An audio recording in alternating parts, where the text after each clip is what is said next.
Pero antes de nosotros entrar a explicar sobre ese sistema económico feudal, es importante hablar, muchachos, sobre la sociedad germana. ¿Qué pasa con la sociedad germana y por qué es importante que nosotros conozcamos algo sobre esto? Primero, porque recordemos que la única sociedad o digamos el único imperio que existía para aquel entonces, totalmente formado y pues que regía la conducta de la mayoría de la población de Europa en ese entonces era el Imperio Romano. ¿Ok? Pero el Imperio Romano tenía unos límites naturales. Esos límites naturales estaban marcados a partir del río Rin y el río Danubio, es decir, aquellas zonas geográficas que hoy en día nosotros conocemos como Alemania, Polonia, Rusia y todos esos países que se encuentran más hacia el este de Europa y hacia el norte. Entonces, estos eran los llamados pueblos germánicos, que también eran consideradas para esa época como las tribus bárbaras. ¿Por qué eran tribus bárbaras?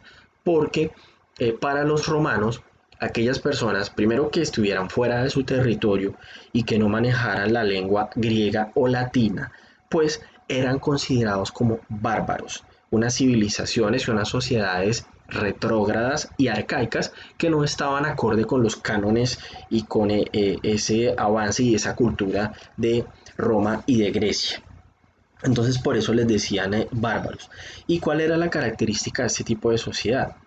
Pues que eran tribus nómadas, es decir, que ellos no tenían un lugar de asentamiento establecido, iban de un lado a otro, eh, pues en un estado primitivo de la sociedad, en donde pues se asentaban en un terreno determinado durante un tiempo y eh, agotaban todos sus recursos naturales y una vez que esto sucedía pues iban desplazándose a otro tipo de territorios, a otras zonas geográficas. Entonces se les decía bárbaros precisamente por eso, porque no manejaban la lengua latina o la lengua griega. Entonces, ¿qué más podemos decir sobre estas tribus? Pues estas tribus eran un sinnúmero. O sea, ¿qué significa? Que eran incontables los pueblos que hacían parte de las tribus germanas, como por ejemplo tenemos a los propios germanos, los francos, los alemanes, los suevos, los anglos, los sajones, los godos, los lombardos, los herulos y los vándalos que habitaban por el Báltico y por el Danubio.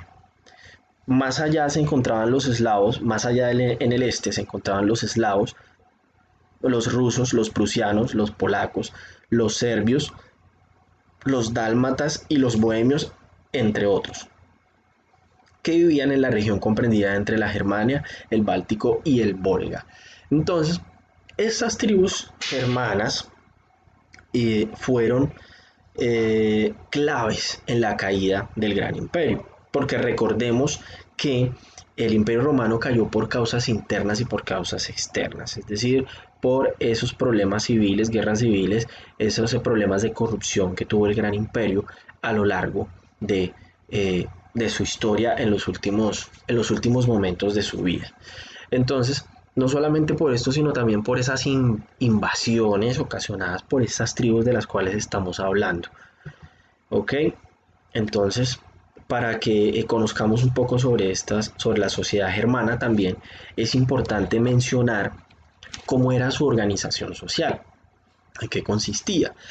Y pues debemos nosotros afirmar que la sociedad germana era considerada como una sociedad atrasada para la época, porque si se comparaba con Roma, que era la organización política más avanzada que había en ese entonces, pues la sociedad germana basaba su organización en una célula primitiva, que era muy común en las primeras sociedades, por ejemplo, de Grecia y de Roma. Es decir, que la sociedad germana se basaba en la tribu, en una organización bastante arcaica para la época. Y pues como ya sabemos, esa tribu se basaba en la unificación de varios clanes o también denominados Gau. Esos clanes o esos Gau se dividían a su vez en una célula más pequeña que se llamaban CIPEN. Y la CIPEN al mismo tiempo se subdividía en familias, es decir, que el sistema germano era el sistema tribal clásico, donde existía un rey, había una asamblea de militares y había otra asamblea de consejeros, de ancianos sabios que se dedicaban a temas legislativos y a temas de administración de justicia.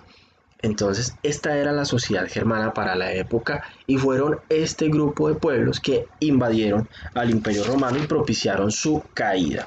Pero ¿por qué es importante conocer sobre estos pueblos?